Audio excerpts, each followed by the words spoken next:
Welcome, welcome to the good news here on the New Thought Media Network. I'm Barbara Schreiner Trudell, and I am the spiritual director for the Center for Spiritual Living on the Lake in Toronto, Ontario, Canada. And I'm delighted to be here helping Rev Brez out as he's off, keeping busy in other places. I'm going to bring you the good news tonight. Well, one of the good news things happening in Canada is today is National Truth and Reconciliation Day. And this is where we acknowledge the genocide of Indigenous children and women that have happened over the years and move into a place of making things better. So I just want to briefly share with you a land acknowledgement. And this is a formal statement that recognizes the unique and enduring relationship that exists between Indigenous peoples and their traditional territories.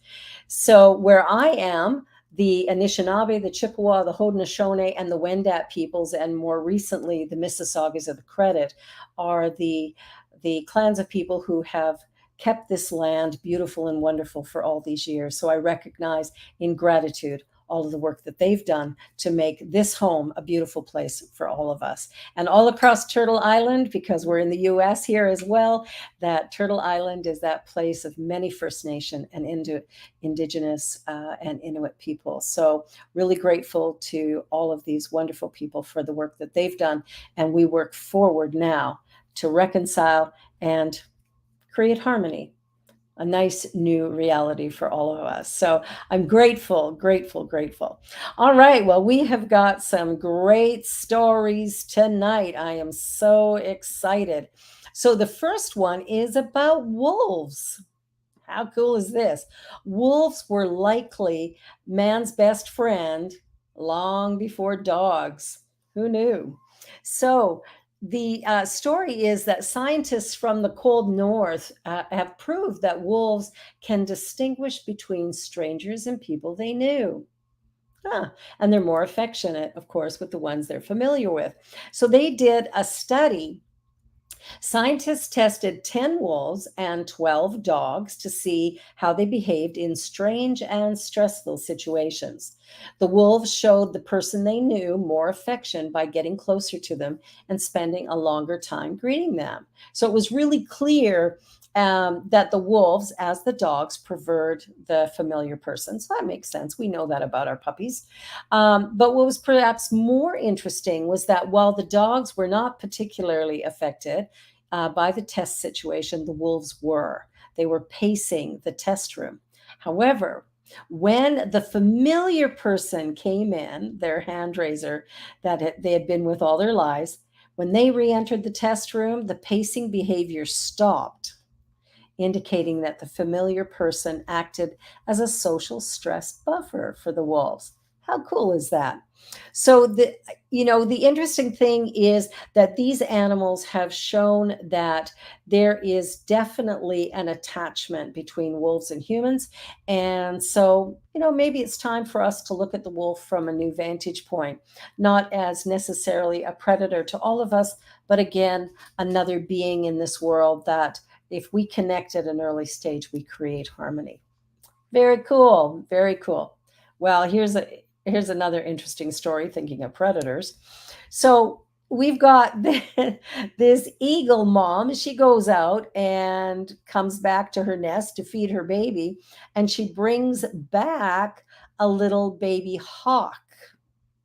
Yeah, for this baby to eat, right? That's what hawks eat.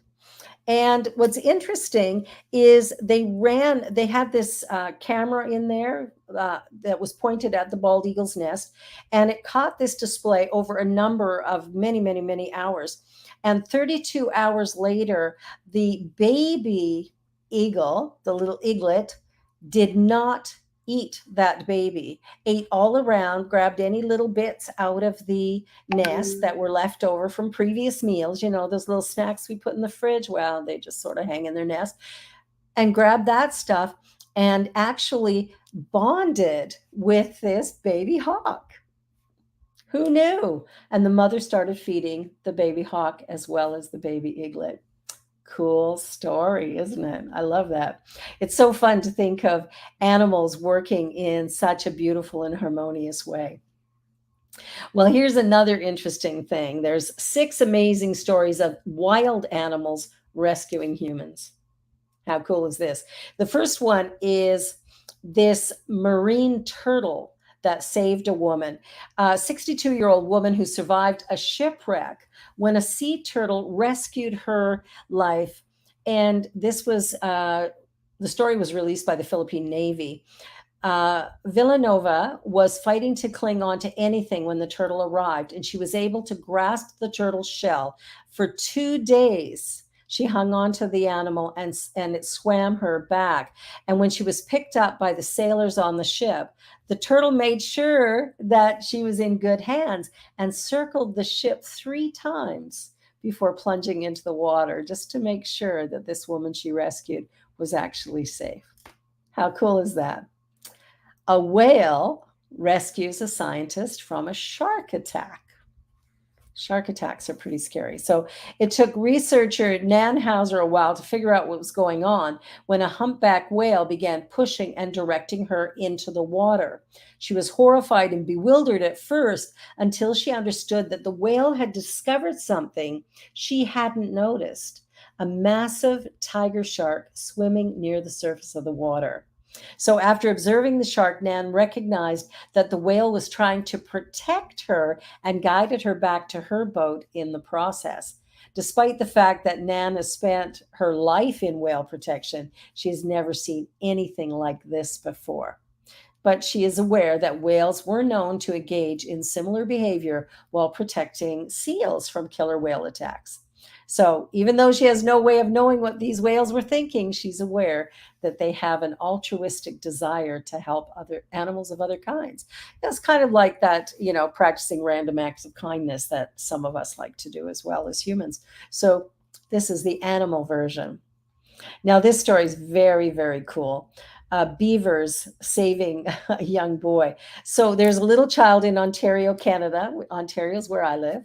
And he was camping with his parents when he elected to remain on dry land while they went boating. Now, tragically, the boat capsized and this child saw his parents perish. So that's really heartbreaking. So he attempted to walk toward a town, but when night fell, he realized he'd have to sleep on the chilly, wet ground. The little boy woke with soft hair on his skin, and although being incredibly exhausted, mistook it for a dog snuggling up to him, and he fell back to sleep.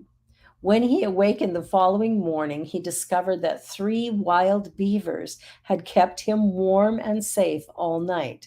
They kept him in the warm in the woods without bulky clothing. And in Ontario at night, depending on the season, it can get pretty chilly, down around zero quite easily. So, beavers, who knew? Okay, here's one more. Lions rescue a girl from kidnappers. Okay, I've never heard this before. So, a 12-year-old girl was going home from school in June and she was ambushed and taken by 4 guys. They were most likely planning to sell her into forced marriage. So, a week later, when the police were on their trail, the kidnappers were trying to relocate her when a pride of lions heard her screams and rushed in. Now, according to the reports, the lions scared the intruders away and stayed vigil over the girl until the authorities arrived. The lions apparently understood enough about the violent attack to keep the victim safe from the attackers. The girl was subsequently rescued and returned home unharmed. Very cool story. And Amber Mason, 8 years old, was separated from her family as a result of the tsunami that hit Thailand. And we can all remember a little bit of what that was like. So Mason would have been carried away by that first wave if it hadn't been for the kindness of an elephant named Ning Nong. As soon as the first wave hit, the elephant snatched Amber and carried her to higher ground on its back. Suddenly, it instinctively halted and turned its back to the wave just as it was about to smash into them, saving the small girl from being sucked under the tremendous power of the water. We sometimes underestimate animals. We think that, they're not as conscious as we are. They're not as aware as we, they're just animals. Well, this is suggesting something very, very different than that. I think animals have an incredible consciousness, and maybe it's time we pay them some respect around that. All right, so a surfer rescued by dolphins. We've all heard these stories before. So dolphins are one of the few wild creatures whose stories are often documented in the media. Todd Endress, a surfer from California, was savagely attacked by a great white shark. It tore him up so terribly that the skin on his back was torn off, his right leg was sliced down to the bone. He was finally saved by a pod of dolphins who stood up to the shark and forced it to leave the surfer alone after a long battle. So the dolphins surrounded him and escorted him to the beach in a protective circle of their own. So cool. So, bottom line, animals are our closest companions. And I think we need to give them a little high five because they really deserve it. I think learning how to live in harmony with all of nature, animals, plants, sea, air, I think that's going to create a better world for all of us. So, pretty darn exciting. And one more cool story before we go to a commercial break. There is a new island. Yes. Say hello to Home Reef Island, newly made just this month from a volcano, an underground volcano. So it's time to, come together as humanity and welcome this beautiful island. After an underwater volcano in the Southwest Pacific Ocean awoke on September the 10th and began oozing lava, the new land slowly built up until 6 acres of volcanic rock had solidified. Home Island is situated on a seafloor ridge stretching from New Zealand to Tonga that has the highest density of underwater volcanoes in the world. And so this island, now it started off as about an acre or 4,000 square meters, and then an elevation of 33 feet above sea level.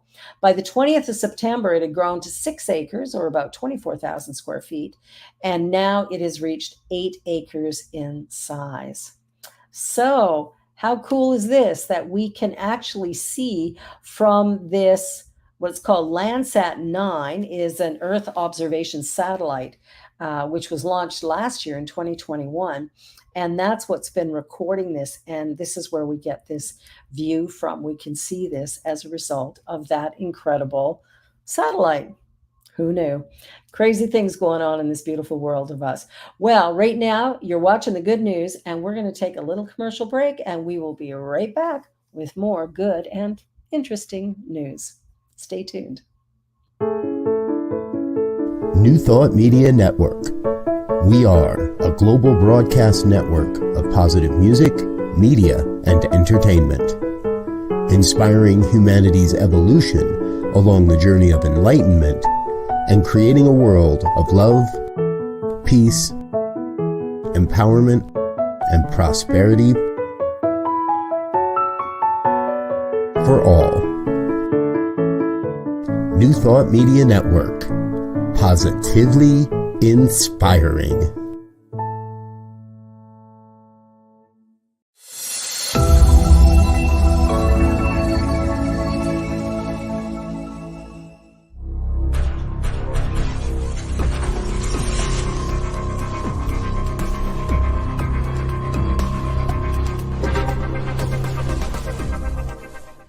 New Thought Media Network.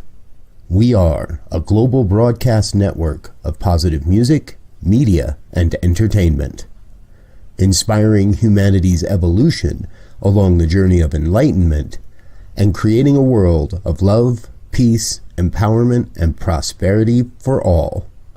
New Thought Media Network. Positively inspiring.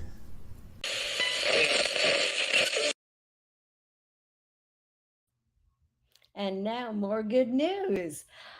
This is really great news. So doctors hail new era for cancer screening as they single out a single blood test spots multiple cancers in early stages. How cool is this? So what's interesting is this blood test is like a game changer. a whole new era of what's possible. It's called the Gallery test, and it looks for multiple different kinds of cancer DNA in the blood, which can not only identify cancers in much earlier stages, but even where to look in the body. So, in the recently completed Pathfinder trial, 6,621 adults over 50 took the Gallery blood test, which came back positive in 92 patients, 35 of which already had solid tumors, and none of whom had had any early symptoms. Nice to know there's a way of finding them.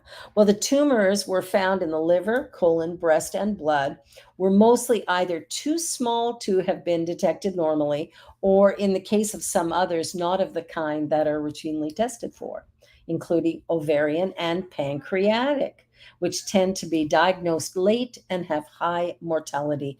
And it's funny because I was talking to somebody earlier today about pancreatic cancer and how it isn't detected, and it's a really difficult one, and people often die from it. So this is so cool. So the blood tests for multiple types of cancer. And, really you'd think this was science fiction, but you know what? It's happening, and it's the cancer research in the UK. So research like this is crucial for making progress against late stage cancers and giving more patients the chance of a good outcome.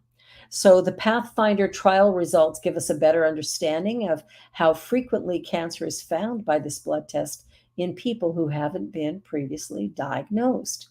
Now, next year, a second trial with 165,000 participants are expected to come. So that is a game changer. That could make a big difference for a whole lot of people. If you can find out right at the beginning, probably something can be done about it. So good news. Well, I love this little story. Oh, little baby. So mom says her baby boy's sight was saved by a message from a stranger who spotted an abnormality on a TikTok. Yay, TikTok, right? TikTok is something that the kids love, but maybe we should too. So, new mother Lily Fleet posted a cleverly edited video dressing her son Ari that happened to be spotted by an optometrist, Laura Brown. Noticing Ari's left eye had a cloudy appearance and an outward squint during a short few seconds of the video, she messaged the mom suggesting she get him checked out. The test revealed he had a congenital glaucoma, which required an urgent operation to open a tube in his eye so the fluid could drain out. Now, Lily had been to the doctors already, had been turned away until she went armed with Brown's advice. When we saw the specialists, they said this isn't often picked up before 7 months, so very, very lucky. And Fleet, who's from East London, I wasn't surprised because I had noticed his eyes and had been to the doctor, but Laura encouraged me to make sure I saw a specialist, and that made all the difference. So untreated glaucoma can eventually lead to blindness, and Fleet said she had noticed Ari's eye wasn't focusing properly and had been reassured, oh, it's fine. The doctors say, well, check it later. She was told to come back if the squint hadn't corrected by 3 months. The cloudiness, which is caused by the undrained fluid, appeared a week later. So here it is. Somebody sees a TikTok, notices something, and chooses to reach out. That is one of the ultimate beautiful acts of kindness. So I got to say, to this woman, Brown, wow, nice going, beautiful job. Such a sweet thing to do, especially to a new mom.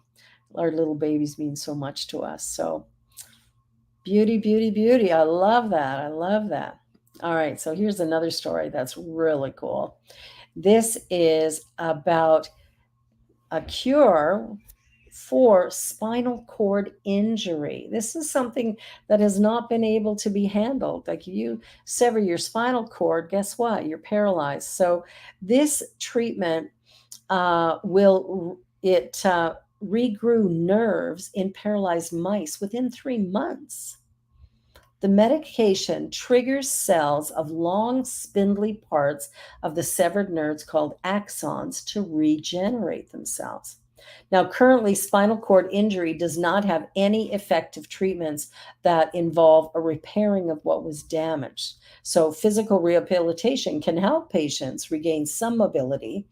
There is electrical stimulation technologies to stimulate the nerves and muscles to act as before, but never with the precision of the real thing. So, this work shows a drug called TTK21 that is administered systemically once a week after a chronic spinal cord injury in animals can promote neuronal regrowth and an increase in synapses that are needed for neuronal transmission. So this is important. So imagine, years ago, if you had a spinal cord injury, then you just lived as a paraplegic or a quadriplegic for the remainder of your days. This is a whole new thing where all of a sudden the damage to the spinal cord, which has interrupted the electrical signal to the rest of the body, which doesn't work well for us, this is shifting it and changing it. Great hope for people who've had one of these injuries that just maybe they'll be back in the game in short order in a whole new way. So how exciting is that? Some people in the world are just sweet as the day is long, aren't they? So John Cena smashes the Guinness World Book record for granting 650 wishes for sick children. Oh, it sounds like a pretty nice guy. So American actor and WWE superstar John Cena has set a new record for the most wishes granted through the Make-A-Wish Foundation with 650. The Make-A-Wish Foundation helps fulfill the wishes of children who have been diagnosed with a critical illness. As the most wished for celebrity, nobody else has ever granted more than 200 wishes in the 42-year existence of Make-A-Wish. Whoa, way to go, John.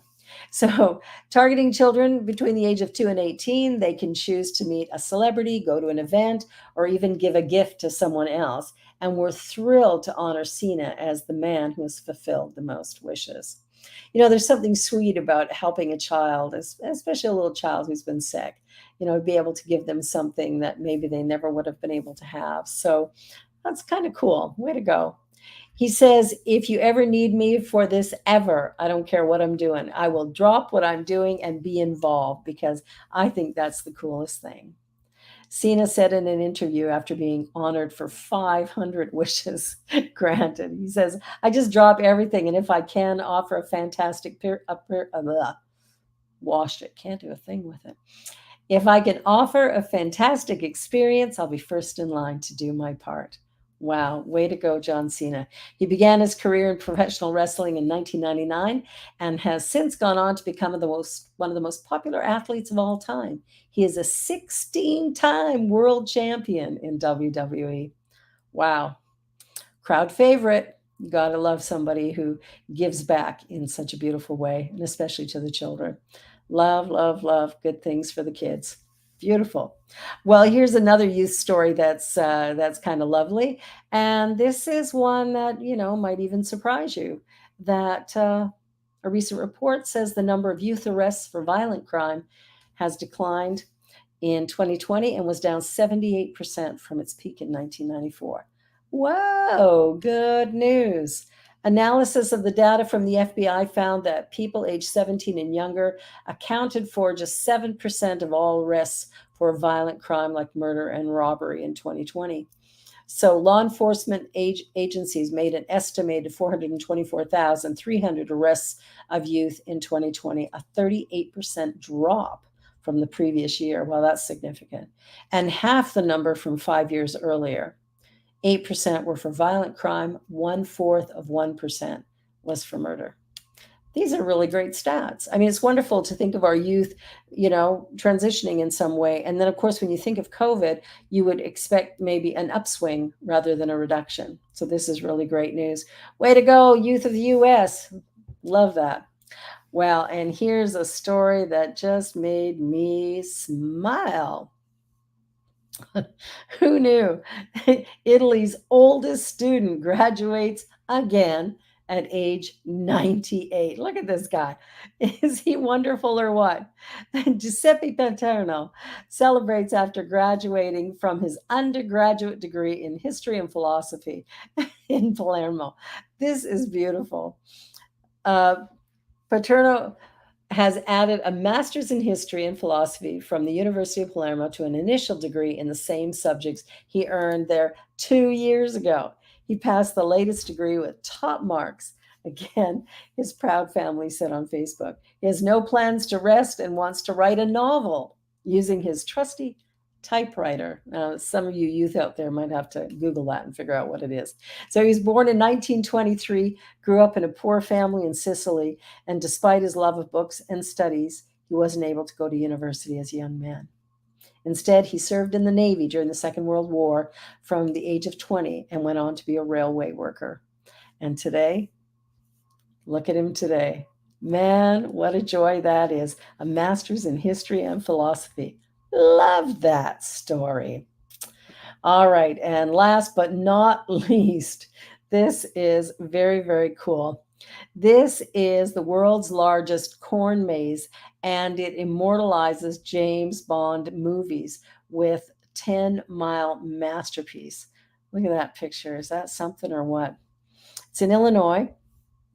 It's amazing.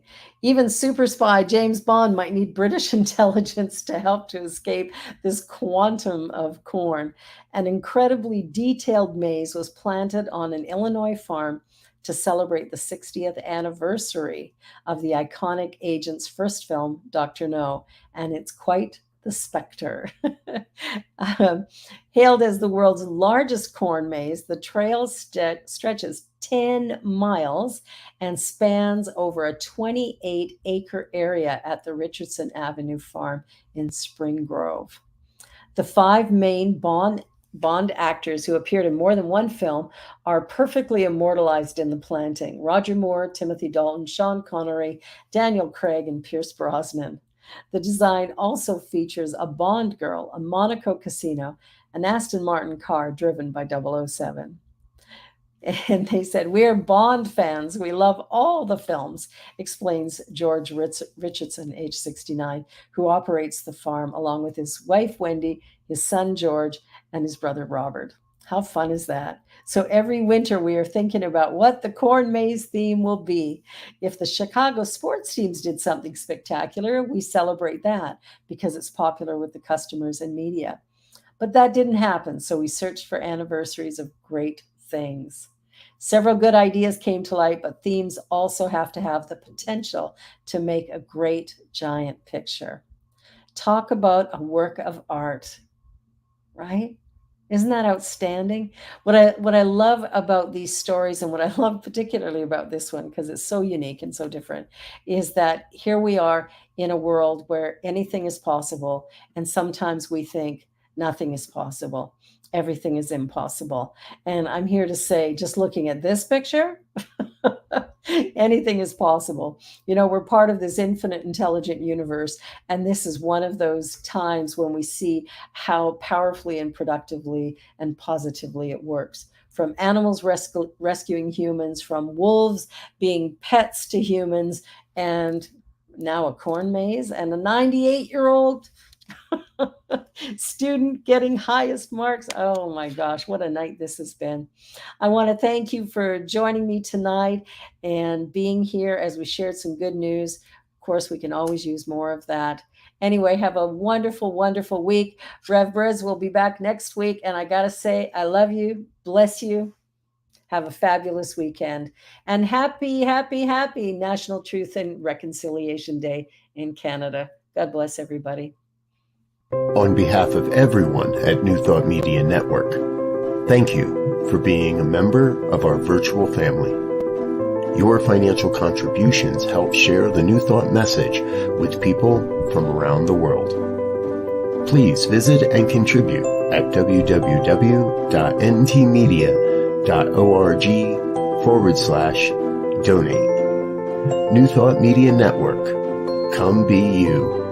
And please, like, share, and subscribe. Until next time, peace and blessings.